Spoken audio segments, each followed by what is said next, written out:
Of late, we have been congratulating ourselves. It's everywhere in the papers and in the media that we have done a lot on our climate goals, specifically in the area of renewable energy generation. India has once again risen to its commitment to non-fossil sources of energy. Notably, this achievement comes 5 years ahead of the 2030 target set under the Paris Agreement. We are patting our backs that we have achieved the target of having 50% installed capacity from renewable sources 5 years ahead of schedule. Sounds really good. So does that mean that we are doing well? We are suddenly green? That we are sincere towards climate? First thing, installed capacity means what our electricity plants could potentially produce, not what they actually do.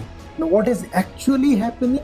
The fact is, coal still generates 72% of India's electricity. And as you know, coal is the dirtiest fuel when it comes to the environment and the climate. Can we call ourselves a renewable energy nation when coal is still the king? Point 2. Non-fossil is not always clean. Non-fossil does sound attractive, but do you know what it includes? Solar and wind, yes, but also nuclear and large hydro dams. Hydro, as you might know, has displaced millions of villagers, drowned entire forests, and even emits methane. And the greenhouse potential of methane is 20 times that of carbon dioxide. Should all of this be called green, or is it just convenient labeling? Point 3. India's emissions are actually rising fast. In 2023, we released 3 billion tons of carbon dioxide, making us the third largest emitter in the world. Point 4.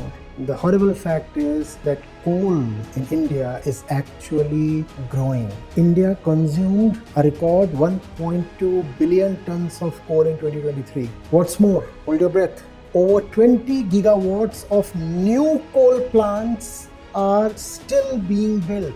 Then tell me, does that milestone in installed capacity change our coal addiction?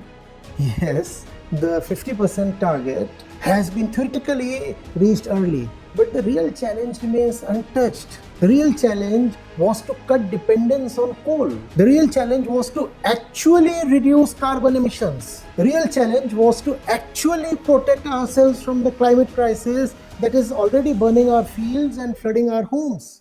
Otherwise, these numbers that we want to brandish are just entertaining statistics. And the punishment to my beloved country will just keep getting harsher.